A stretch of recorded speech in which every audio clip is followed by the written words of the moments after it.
Hello दोस्तों, मैं कृष्ण सहरावत एक बार फिर से आप सभी का स्वागत करता हूं आपके अपने YouTube channel post info and fun पे। आज की वीडियो में हम बात करेंगे अभी लेटेस्ट जो ऑर्डर आया है नेफ्ट ट्रांजैक्शंस के regarding. Post office savings account से आउटवर्ड जो है बाहर के बैंक में नेफ्ट ट्रांजैक्शन से पैसा हम लोग दूसरे बैंक में भेज सकते हैं या फिर दूसरे बैंक से अपने POSB अकाउंट्स में इनवर्ड ट्रांजैक्शन जो होती है नेफ्ट से वो पेमेंट हम लोग कर सकते हैं। इससे पहले ये प्रोसेस जो है वो पॉसिबल नहीं होती थी, सिर्फ ECS जो है वो ट्रांजैक्शन होती थी, वो भी टर्म डिपॉजिट अकाउंट्स जो होते थे फिक्स डिपॉजिट टाइप के, उन्हीं के लिए ECS की प्रोसेस होती थी। ECS की प्रोसेस से रिलेटेड अगर आपको वीडियो देखनी है तो आपकी स्क्रीन के ऊपर लिंक आ रहा होगा, वहाँ से आप जाके चेक कर सकते हैं। तो चलिए POSB से रिलेटेड नेफ्ट की ट्रांजेक्शन्स देख लेते हैं। इंट्रोडक्टरी पार्ट में क्या है, ये जो नेफ्ट ट्रांजैक्शन इम्प्लीमेंट होगी वो अभी पोस्ट ऑफिस के सेविंग्स अकाउंट के लिए इम्प्लीमेंट होंगी। आपको पोस्ट ऑफिस सेविंग्स अकाउंट से अगर पैसे जो हैं बाहर के बैंक्स में आपको ट्रांसफ़र करने हैं तो उसके लिए आप नेफ्ट ट्रांजैक्शन कर सकते हैं। उसके लिए आपको नेफ्ट मैंडेट फॉर्म भर के देना होगा और अपनी एक सेविंग्स अकाउंट से विड्रॉल स्लिप या फिर POSB का आपको चेक देना होगा। तो ये प्रोसीजर देख लेते हैं। अभी फ़िलहाल ये जो प्रोसेस है ये शुरू की गई सिर्फ सेविंग्स अकाउंट के लिए, बाद में इसको एक्सटेंड करके PPF और सुकन्या के अकाउंट्स हैं उनमें पेमेंट्स के लिए भी प्रोसीजर किया जाएगा।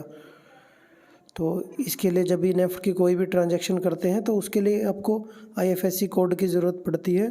तो पोस्ट ऑफिस में अभी IFSC कोड जो है सभी ब्रांचेस के लिए एक ही IFSC कोड दिया गया है। वो IFSC कोड आपको यूज करना है IPOS 4x0 और DOP। जब ये IFSC कोड और अकाउंट नंबर वगैरह जब डालेंगे तो उसके बाद में UTR एक नंबर आता है नेफ्ट का 16 डिजिट की यूनिट ट्रांजैक्शन नंबर जो होता है, यूनिट ट्रांजैक्शन रेफरेंस नंबर। ये जो 16 डिजिट का UTR नंबर है, ये UTR नंबर आपका तभी जनरेट होगा जब आप इसको फिनेकल में प्रोसेस करेंगे। फिनेकल में प्रोसेस करने के बाद लास्ट में जब सुपरवाइज़र वेरीफाई कर देगा ट्रांजैक्शन को, उस टाइम पे UTR नंबर जनरेट होता है। ये नेफ्ट की ट्रांजैक्शंस जो हैं काउंटर्स पे अवेलेबल रहेंगी और काउंटर्स पे उनके टाइमिंग वही रहेंगी जो बिजनेस आवर्स काउंटर्स के और नेफ्ट की फैसिलिटीज़ आपको जो है पोस्ट की, अगर आपके पास नेट बैंकिंग है या मोबाइल बैंकिंग है उस पर भी आपको ये फैसिलिटी मिल जाएगी। वहाँ से भी आप नेफ्ट की अपनी बेनिफिशियरी ऐड करके वहाँ से भी पैसे जो है बैंक्स में या फिर बैंक से आपको अगर पोस्ट ऑफिस के सेविंग्स अकाउंट में ट्रांसफ़र करने हैं तो वहाँ पे भी ये प्रोसेस आप कर सकते हैं।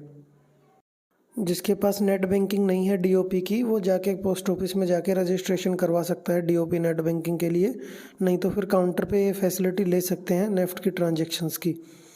काउंटर पे जो ट्रांजैक्शंस होंगी नेफ्ट की उनको कुछ चार्जेस दिए गए हैं, उनके कुछ सर्विस चार्ज डिडक्ट होंगे। तो अगर ट्रांजैक्शन 10,000 रुपये तक की है, 1 रुपये से लेके 10,000 तक की, तो उसके ट्रांजैक्शन 2.5 प्लस जो GST उस पर लगेगा वो चार्जेज़ हैं। 10,000 से लेके 1 लाख तक की जो ट्रांजैक्शन होगी उस पर 5 रुपये और GST रहेगा, और 1 लाख से लेके 2 लाख तक की जो भी ट्रांजैक्शन होगी उस पर 15 रुपये और जो GST टैक्स वगैरह होगा, और 2 लाख से लेके उसकी अपर लिमिट नहीं दी गई है, उससे जितने भी ट्रांजैक्शन होंगी उसमें 25 रुपये चार्जेज होंगे। लेकिन अगर आप नेट बैंकिंग से या फिर मोबाइल बैंकिंग से नेफ्ट की ट्रांजैक्शन करते हैं तो उसके लिए आपका कोई भी चार्जेज नहीं कटेगा।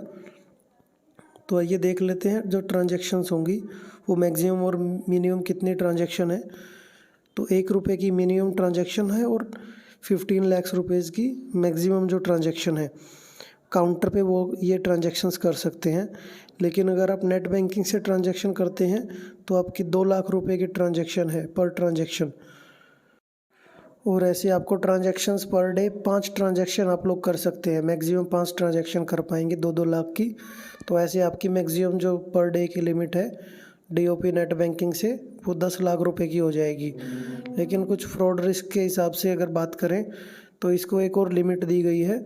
अगर रात के 8 बजे से सुबह की 8 बजे की कोई भी ट्रांजैक्शन करते हैं नेफ्ट की, तो उस केस में आपके 2 लाख रुपए ही लिमिट है, चाहे वो आप एक ट्रांजैक्शन करें 2 लाख की या फिर कोई इससे ज़्यादा ट्रांजैक्शन करें कम अमाउंट की, तो लिमिट आपकी 2 लाख रुपए ही रहेगी।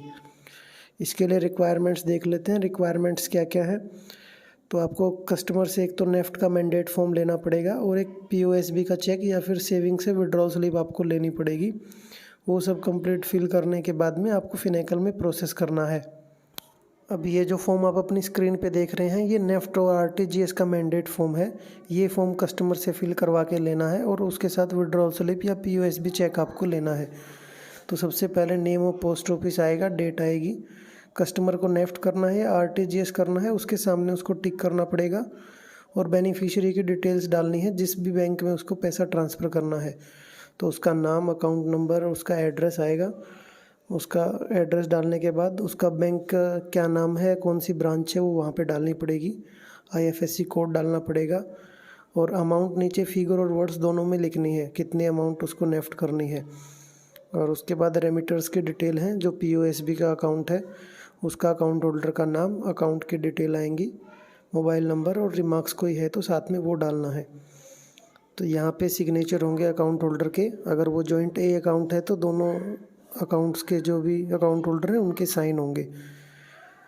और यहाँ पे पेमेंट ऑर्डर आईडी वो आपको नोट कर लेना है। फिनेकल में प्रोसेस करने के बाद जब HPORDM मेन्यू में पेमेंट करेंगे, प्रोसेस करेंगे, तो काउंटर की ट्रांजैक्शन ख़त्म होने के बाद ये ऑर्डर आईडी आएगी, वो आपको यहाँ नोट कर देनी है। और ट्रांजैक्शन एंटर्ड किस काउंटर से हुई है वो वेरीफाई किसने की, वो नंबर यहाँ पे लिखना है। और जब वेरीफाई हो जाएगी तो UTR नंबर आएगा, वो UTR नंबर नोट कर लेना है। और यहाँ पे डेट स्टैम्प आएगी और नीचे की रिसिप्ट है वो कस्टमर को एक्नॉलेजमेंट देना है उसका। Received an application for NEFT या फिर आरटीजीएस, कितने अमाउंट का, वो अमाउंट यहाँ पे आएगी। कस्टमर्स का सेविंग्स का अकाउंट नंबर आएगा। बाद में to be credited to account number किस बैंक के अकाउंट में डालना है, वो बैंक का नाम और आईएफएससी कोड।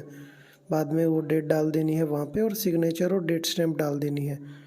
तो ये कंप्लीट प्रोसेस करने के बाद में वो अमाउंट उसमें ट्रांसफ़र हो जाएगी नेफ्ट से या आरटीजीएस से। ये नेफ्ट ट्रांजैक्शन अभी इम्प्लीमेंट कुछ ही पोस्ट ऑफिस में की गई है, 5 पोस्ट ऑफिस चुने गए हैं उसके लिए। अभी उसी में स्टार्ट हो जाएंगे मंडे से 25 अप्रैल से। उसके बाद में 1 मई तक ये सारी प्रोसेस होंगी, इम्प्लीमेंट करके देखेंगे। अगर सक्सेस हुआ तो उसके बाद सभी पोस्ट ऑफिस में ये प्रोसेस कर दी जाएगी। तो चलिए नेक्स्ट वीडियो में हम लोग देखेंगे इसका प्रोसीजर क्या है, फिनेकल में कैसे प्रोसेस करते हैं इसको। तब तक के लिए वीडियो आपको अच्छी लगी हो तो शेयर करें और मेरे चैनल को सब्सक्राइब करें। धन्यवाद।